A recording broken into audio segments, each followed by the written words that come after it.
what they want? Or? Oh my God, they're so the boss. Yeah, they all come with their own rules, especially in a series.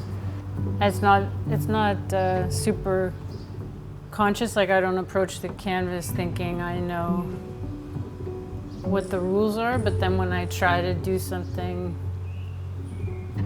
that it's almost like the painting screaming, no, that's not, which is very helpful.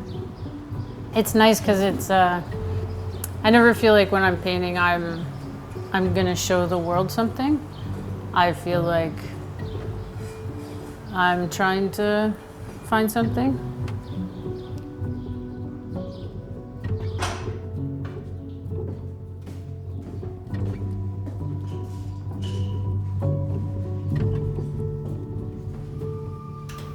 I think I'm chasing presence, which is hard if you're, not hard, but it's like presence in expanded time.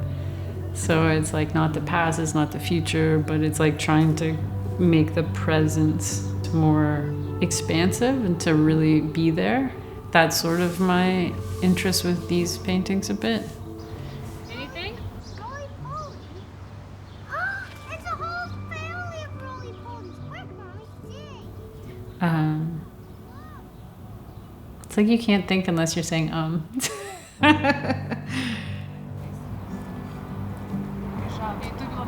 I think the landscape of my life has always been a messy room or a clean room or, you know, some private space that's just for me. And in those spaces, I sometimes think of the stars or politics or how the world works or what you wish the world could be or dreams, or you can look at anything.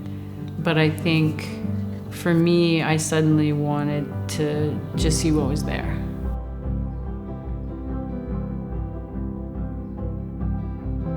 And then it turns out I'm painting these spaces that I've lived in all my life, you know?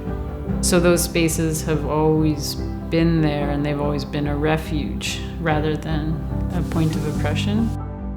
Yeah, I guess domesticity always gets connected with being trapped, but for me, a room is like an infinite amount of space.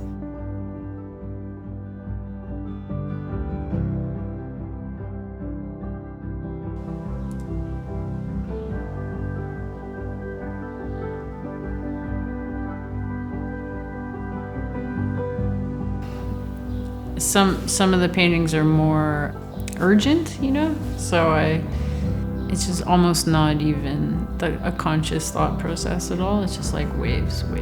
I just needed the waves. I needed to, you know, it's painting, you can do whatever you want. And I didn't want to look out at the ocean. Like, I wanted to be in the ocean. I wanted to be with the waves. And so you can go out into the ocean or the lake, or you can just make the painting and be surrounded by that too. And then in 2019, I was sort of very similar fashion, like just staring at that tree across the street. And I started painting that. And then halfway through, I was like, oh, this is the same painting as the waves painting. They're kind of frozen in a way, but the tree branches represent time in a different way, even though it's almost the same painting.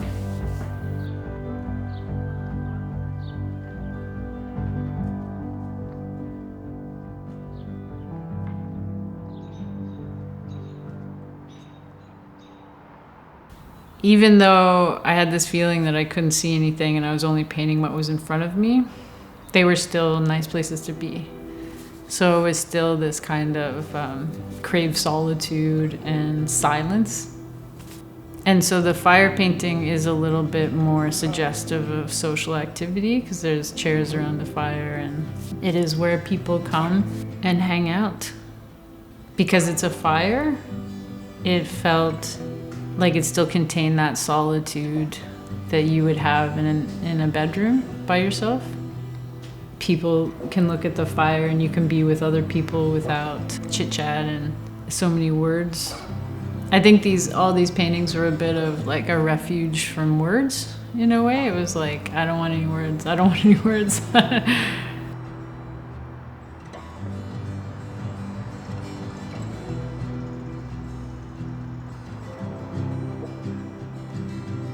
These have been oddly like the most effortless paintings I've ever made. There's no torment, there's no throwing things away. It's just a painting. You can let it breathe, you can let it be what it is, and you can let yourself be what you are.